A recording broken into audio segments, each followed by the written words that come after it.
Dwayne and the voice director, which they pretty much run, and if I have any little thing to contribute, I do. But for the most part, I just take the audio and Jose's designs and the script, and then I sit with my board team. I have 3 board artists, and we divide up the script and discuss how we're going to do this. And are you also the liaison between the folks in Japan, making sure that they're executing it? At that point, it goes to the board artists. They get to come back, we revise it. Dwayne gets his chance to weigh in and make sure everything's working well, and then it gets assembled into an animatic, which is something you can watch on a computer where it all plays. With the voice record and the timing, network.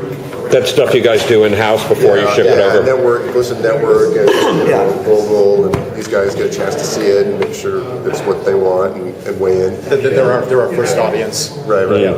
And of course, Dave Hartman. More finished material from Polygon. We get dailies. We get to see rough animation that is not lit.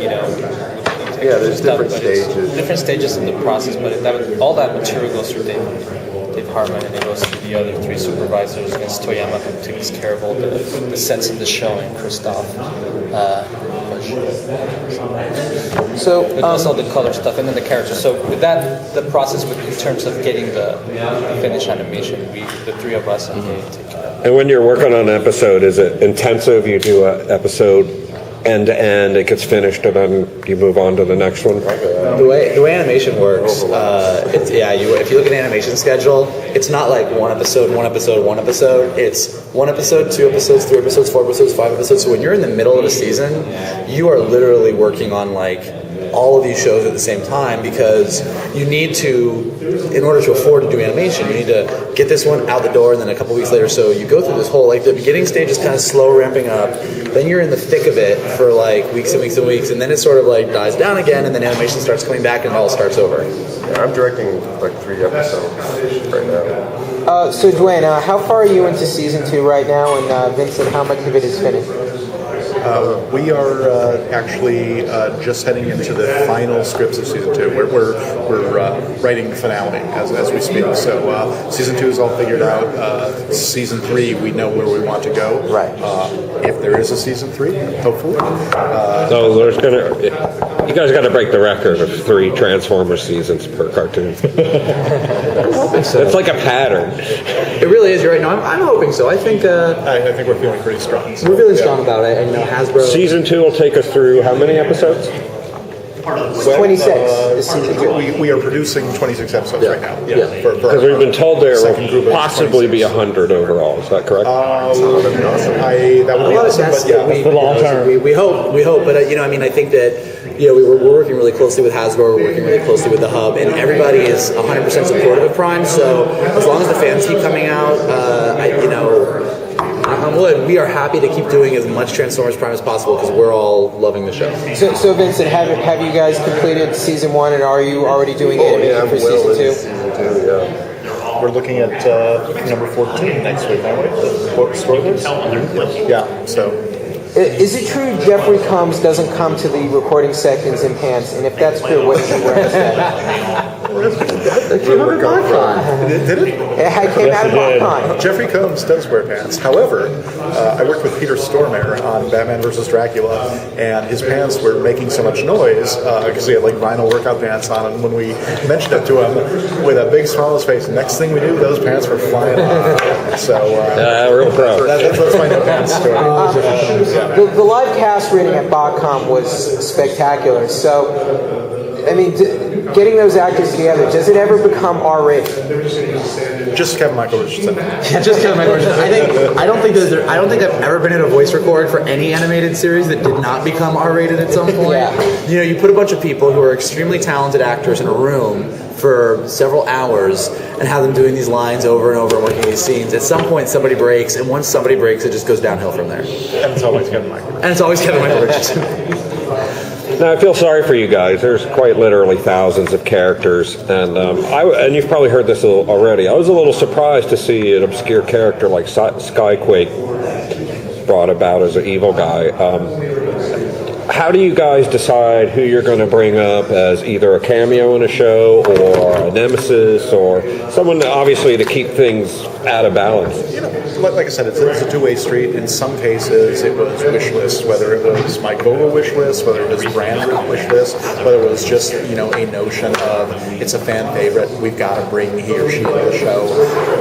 In some cases, it was the other way around, where we had an idea for a character, and, you know, Wheeljack was a case in point. You know, Wheeljack, we had this idea of like the lone wolf character, you know, very grizzled, you know, a wrecker, old buddy of Bulkheads, and we were like, but we're not sure who this should be, and Brand, you know, came back to us and said, you know what, Wheeljack would be a good one for that. We're like, okay, Which is an Wheeljack. interesting choice for that. Yeah. I mean, it's very different in some ways, but yeah, it's all story based. It's all character driven and story based. So sometimes there will be, you know, what would be awesome to bring so and so in, and then these guys kind of go in, noodle it, and say, you know what, we think we can put a really good story around this, and we say, okay, awesome. And sometimes they like with you know, like Knockout and Breakdown or some others, like we know we want to do this type of character, and then you bring it in. It's actually it worked pretty well so far. Yeah, and I also want to add that you know, whenever we do bring in a character, there's always a reason, and it almost always shakes up, you know, either the dynamic on one team or another,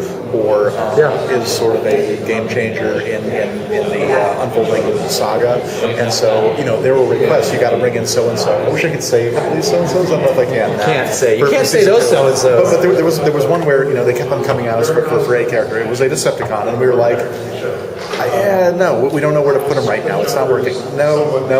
And then one day I went, okay, we're ready, and you're gonna love it, because we came up with the perfect reason to bring in this character. It's like there's always got to be a reason. So I think when these characters do show up, it's like, you know. But we never want to do it gratuitously just to bring it in. So and again, you know, practical limitations. We only have X number of CG builds that we're allowed, and sometimes we need to negotiate real hard, you know, for those builds, and sometimes we turn around and kill them off. But you know what? I will say this: I can tease this. Even though Skyquake is dead, his death will loom large in season 2, and create repercussions for a lot of the characters. So I was like, where?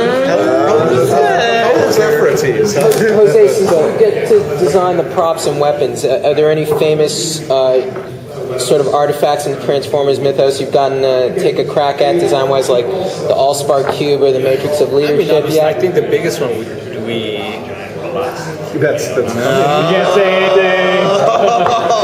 I know. Nope. We curved it. the biggest one that's coming up. Yeah, you're gonna love it. Okay. How does So you have. Jose gets to do some really cool stuff with some things that exist in Transformers lore.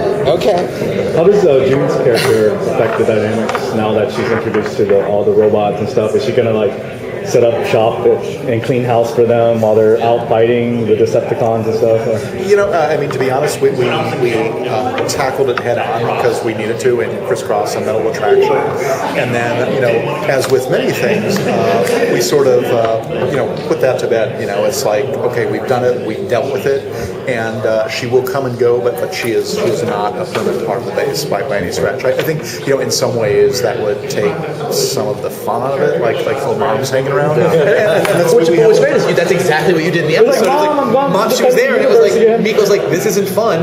Mom's hanging around. Yeah. I was that was a great episode. Like when they pitched the idea of that story, it was really exciting because usually you're so used to having to keep things status quo in a show like this. So you get to, June found out, how are they going to wipe her memory, or she's going to hit her head, or she's going to do this. And you're like, no, she actually finds out. Well, and actually twofold. I think normally the way you would do that story, although the Michael Bay sort of changed that precedent where the parents are brought into the fold very quickly in Transformers 1. But, you know, typically in a series, you know, you wouldn't. You would dodge that, and the parents would never find out. You would keep on playing French farce. And we said, okay, let's set up the episode in this way where, you know, we wanted the audience to feel like, oh, by the end, you know, she was going to miss it all, or, you know, get knocked out. And hopefully it played this way where it was actually a surprise, like, oh shoot, she really found out. Now what?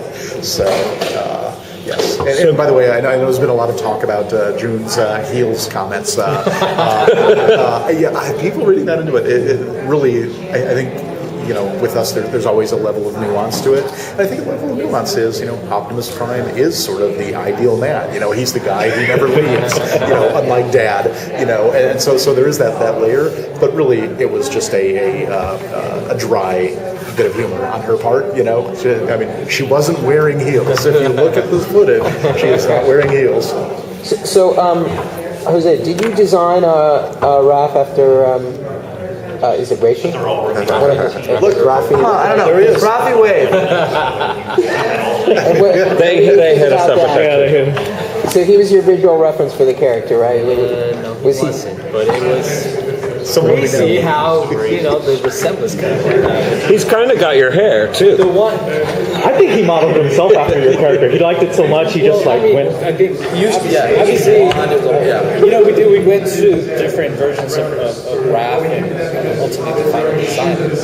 I kept making the hair bigger and bigger, and Rafi's hair kept getting bigger and bigger. As we were going into production, and it just, the glasses eventually just kind of resemblance grew. The one that was crazy was we designed Miko. We finished. That was crazy. With it, and then months later, Tanya was cast in. But what's crazy is so you design Miko design approved, Miko design finished. We do auditions for voices. Months later, we hear a voice, don't see her. Yeah. I have no idea what she looks like, but I go, this voice is Miko. Yeah. Then she walks in, and I'm like, there she is. It's Miko, pigtails and everything. She's the ninja civic girl. Yes. It's so to me, I knew Rafi when we were designing Raph, and so maybe there was some influence there, but Miko was definitely. She actually went out and bought the whole outfit. You know that, right? She has a Miko outfit, the boots and everything that she can wear. And when I met her, I was just like, oh my god. Andy do the same thing. So now that you guys are on Prime, and you got to be going back through the lore and stuff. What do you really enjoy before Prime in the lore? G1, Beast Wars. What's the stuff that you read and you're like, oh wow? I actually did not. I was too old for Beast Wars. I watched it a little bit, but I grew up as a G1 kid. I was full on G1. My dad took me to the Transformers movie when it came out. Promptly fell asleep and was asleep as I cried and cried and cried that Optimus Prime died. So I was a full on G1 kid. So for me, when I get hired to work at Hasbro and it's all of a sudden hey, we're gonna do a Transformers, I'm like, this is the best thing ever. It is very, very tricky because you grow up with these characters. You don't know that Warner Brothers were with Batman. Green Lantern. I mean, this is a Can do to kind of I'll have a DVD. sway anyone regarding a new Mask TV series. You are all about the mask. I love. It's the one show we haven't gotten a new version of. We're getting a new Thundercats now. There's new Voltron on TV. We need new masks. You agree, right? Hey, I agree. Yeah. I'm still waiting for the Pogs movie. The Pogs. Wow. Remember those little... The mockumentaries. Yeah, exactly. Thank you guys for coming today. Hey, thanks for having us. Thank you guys. Kill all